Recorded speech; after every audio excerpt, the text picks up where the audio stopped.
Jibu geleme oraya geçti. Liser nave gruba açtı civaka demokratik ya jibuku lezeb de pevajue gohortun ve gohortunun demokratik hati avakirin herkese kulü ver amade o şahiye da çelekyame diroki demokratik dikin bir rezdari slav dikin.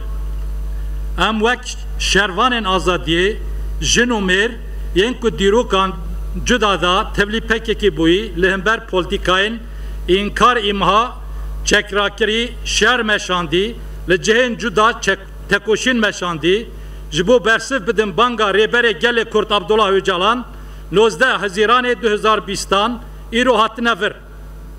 Hatınamaya ver hemen demeda liser esası banga aşiti civaka demokratik ya reber Abdullah Öcalan diroka 27 Şubat 2025'dan beryaren kongra PKK danzdemin ya diroka 5 hafte golan edaya.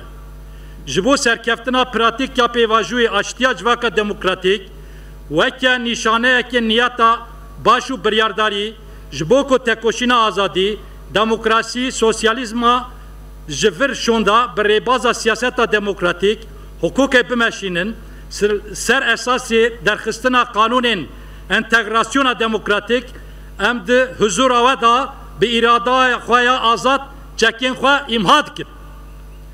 Hevi dikin ku ev gava ku em davêjin di serî da jin û ciwan ji bo hemû gelê me gelê Tirkiye rojlata navîn tevayê mirovaviyê pîroz be. Bi xwe ra aşitî û azadî bîne. Em ji dil û can tevlî gotina rêber Abdullah Öcalan ya ku ez ne biçekî bi hêza siyaseta aşitî civaka bawer dikem ku davetê pek anîna rêgezê dikim. Dibînim şênazî rûmetekî mezin ya pek anîna vê rêgezê dîrokî jiyan dikim.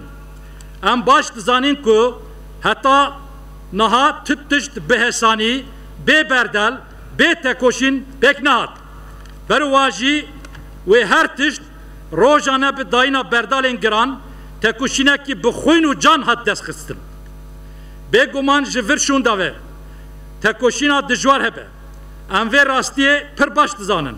Li ser vî esasî ji bo ku serkeftin û destkeftiyên demokratik ên nû dest bixin em bi dil û can fikr û paradigma rêber Abdullah Öcalan bawer dikin bi warî da bi hêza xwe hêza kolektif ya rêhevalîtî bawer dikin. Di rewşa ku cîhanê da faşîzm tondî mêtingerî zêde dibe rojhilata navîn dibe gola xwînê pêwîstiya gelê me ji her demê zêdetir bi jiyanekî aştiyane azad û demokratîk heye.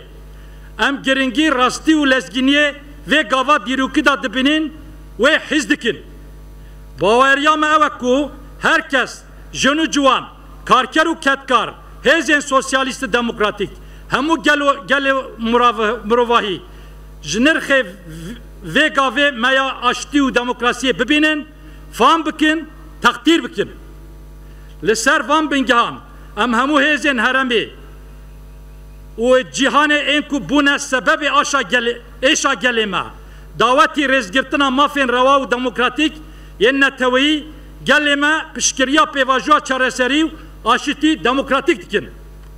Di serî da jin û ciwan karker û ketkar em bang li hemû gel hêzên sosyalîst demokratîk rewşenbîr nivîskar akademisyen hukuknas hunermend û siyasetmedaran dikin ku vê gava me ya dîrokî da rast van bikin piştewaniya me gelê me bikin. Her wiha ji bo azadiya fîzîkî ya rêber Abdullah Öcalan çareseriya demokratîk piştgirêka Kurd em banga têkoşînekî çalek bi hêzkirina piştgiriya demokratîk sosyalîst û internasyonalîst ya asta cîhanê dikin. Her wiha em bang li gelê xwe hemû hêzên siyasî dikin ku taybetmendiyên pêvajoya dîrokî ya em tê da pêvajoya aşitî civaka demokratîk ya rêbera pû pêşxistî rast van bikin. Her qadê da erk û berpirsiyarê xwe perwerdeyî, rêxistinî, çalekî, avayekî serkeftî pêk bînin, jiyana demokratîk pêş bikin. Zulm û mêtingerî wê dawî bibe, azadî û piştgirî wê ser bikeve. Pêvajoya aştiya aşetti u civaka demokratik tekaz ve begica serkeftiri. 11 tîrmeh 2025 gruba aşetti u civaka demokratik.